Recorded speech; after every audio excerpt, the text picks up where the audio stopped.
and welcome to Asiaglot 2026. Our next speech is Aren't You a Native Speaker? By Alice. Alice has a wealth of experience in teaching Mandarin in Taiwan, but also abroad. And please give a big round of applause for Alice. Thank you. Hello everybody, my name is Alice Chen Yujie.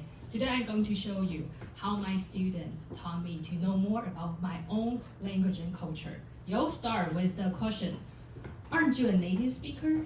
That sounds ridiculous, but that's true. I'm a Mandarin teacher and teaching consultant from Taiwan. Over the past 14 years, I've been teaching Mandarin at universities in Taiwan, the United States, France, and also Australia. But now I'm back to Taiwan and I work independently. I continue to offer Chinese course online. At the same time, I help teachers improving their teaching. Have you ever been asked by a foreigner a question that you find very difficult to answer? If yes, please raise your hand. Thank you, I feel I'm not alone. As a Mandarin teacher, I've been asked by students a lot of questions I cannot have the answer.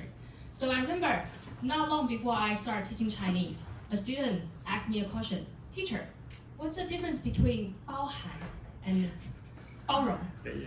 So difficult. So I hesitate and say, I don't know, let me think. And he said, aren't you a native speaker? How come you don't know the question? And at that moment, I was deeply in shame. But I realized that speaking a language doesn't mean you truly understand it.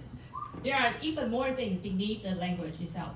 So afterwards, I reflect upon myself. Actually, I have been liking language and culture since young. I like to make friends overseas and have cultural exchange with them. But at that time, my preference is on foreign cultures. I found them more interesting and more modern than my own culture.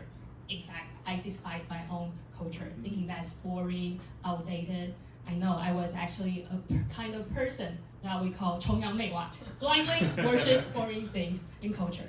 But things began to change when I was in university. At the time, I joined a club called International Student Association. It is a student club with members from all over the world. There, I show students around Taiwan and introduce them to Taiwanese or Chinese culture. And what I found interesting was that they are even more interested in my own culture than myself. For example, one day, when I was walking on the street with a German student, that was during a ghost festival. And in each shop, they put out a table with offerings on top, such as snacks, drinks, candy, so on, and incense. Students stopped and stared, asked me, what are they doing? And I said, oh, it is Ghost Festival, so they are offering sacrifice to wandering spirits. He asked me the second question, are there any taboos of worship? I paused, just like you. Does anybody have any idea? Do you know any taboos of worship? Wow, that's great, you are even better than I. But at that time, I have no answer because I lived in Taiwan for more than 10 years at that time when I was still young. But I have never thought that question. So that night, I went back home and do some research and I found something interesting. You are not supposed to worship fruits like longan, lychee, and grapes. Does anyone know the reason? Exactly! You are not supposed to worship the fruit with many seeds because it is believed that you will attract even more wandering spirits. You definitely don't want to go in your household, right? So I wouldn't have known the answer if that student didn't ask me the question.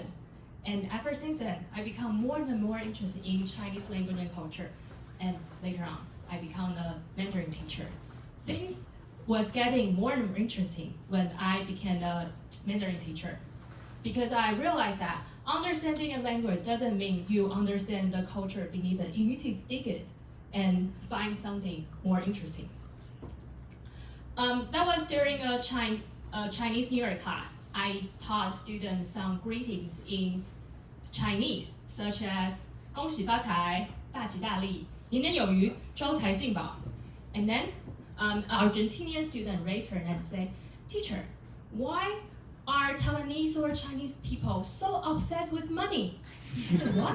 What makes you think so?" She said, "Look, it all has something to do with money." Yes, you're right. I was speechless. But I tried to have a question back to her. What do you say during New Year? And she said, probably Happy New Year. May the New Year bring you joy and success. That night, I also did some research. I want to find out what's beneath the differences between culture.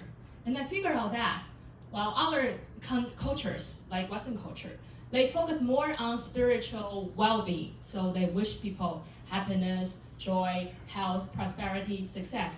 While in Chinese or Taiwanese culture, we emphasize on something even more pragmatic. We're down to earth. But money is not just for money. It is a symbol of resources, stability, security, something that keep us survive and to thrive. So again, I realized that language isn't just a tool for communication. It carries the way a people sees the world differently. And there are even more examples. One day when I was teaching students day format, we all know that the day format are totally opposite in Chinese and in English. In Chinese, we start with year, month, date, and then week of the day. While in English, it's opposite. American student raised his hand and said, "Why is that? It has no logic." I questioned him, but I have no answer. So that night, I did a research again, and I found out that actually there were logic, something about collectivism and individualism. How so? In Chinese, we go from something big to small. We say years first and month and then date. It's just like in collectivism point of view, we focus on the group first and then individual.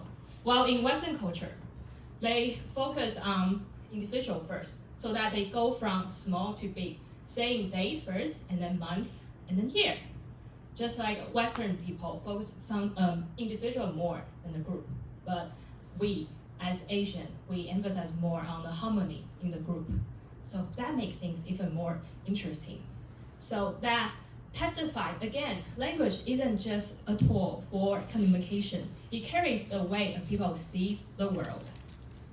But that is not the most surprising thing. The most surprising comes with a French student. One day, he came to me with a very heavy book, and he said, "Teacher, I was reading this book, but I had some question. Can I ask you? Does anyone know what this book is?" I have no idea, and said, "What are you reading?" He said, I'm reading 黄帝内经. Raise your hand if you have ever read this book. No, neither did I. Well, unless you are very interested in medicine or history, well, you maybe read the book, but neither did I. So I asked him, "Why are you interested in this book?" He said, "Well, because in Western philosophy, it only raises questions. It never provides me with answers. But in those Eastern classic texts, I find the logic of how things works and also peace within myself." And that's the moment that I realized that living inside a culture doesn't mean you truly feel its depth. I've been living in Chinese language and culture for so many years, but I never realized that I was in such a deep context. It is just like a fish in the water. You never feel that you are in the water until you live it. Or there should be someone who are from other culture to bring an eye, to open your eye, and you can find out the deep inside your own culture. So I noticed there's a very obvious change in my photo album. Before, all I have is about Western thing, food, cultural activity, or architecture. But now, what you can find in my album is all about Chinese practice or culture, or even the lunchbox can be a topic for class discussion. Back to the question, aren't you a native speaker? I now don't feel ashamed, but I consider it a doorway to cultural appreciation and cultural awareness. But you might find cultural awareness, it might be something difficult. So I'm going to provide you with 2 easy actions. First, make friends with people from different backgrounds. You are here at Asiaglot. You're already right in the first place. This is a picture I took with Phillips last year from Polyglot conference. So now I invite you to greet people that you haven't had a talk with around you. So you can look around, you can with a gesture, or you can just say hi, wave. I give you 30 seconds for the people that you want to meet later on. Go. Hi. Hi. Wow, that's very good. That's a very good start. To start with a kind gesture. Okay, great. And the second thing you can do is to observe the world around you with curiosity and fresh eyes. We all know that there's never lack of beauty. What lack is our discovering eyes. So now I want you to look around again. You can also look down on yourself. Find something interesting you might think that might be interesting for your new friend to know. It can be something you have on your head, the pattern on your shirt, or the keychain you have, or something on your photo album. So I will give you 30 seconds to think things over. Now, please think over, look around. Are there anything that's interesting as a cultural thing to start a conversation with? Anything? Or you can check your photo album to see, are there any pictures that you took that are interesting? Give you 30 seconds to think. My own culture? Yeah, your own culture. To discuss with your new friend that you made just 1 minute ago. Anything? Raise your hand if you found something interesting. Oh, that's great. That's great. Wow, you already start the cultural appreciation. That's great.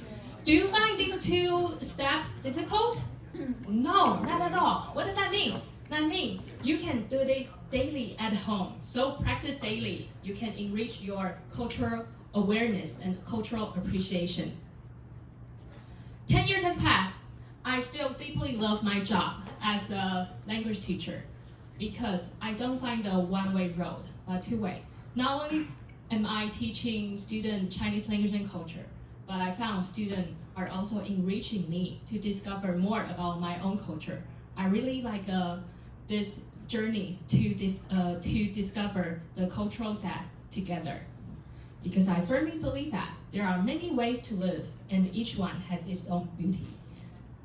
Thank you. That's all I want to share with you. So if you feel, thank you for being here, and if you find anything I said resonate with you, don't hesitate to connect with me. So here are my Facebook, and also if you are learning Chinese, welcome to check out ChineseLens.com. And if you are a teacher who want to grow as a language teacher, welcome to check out ASTeach.com. Thank you.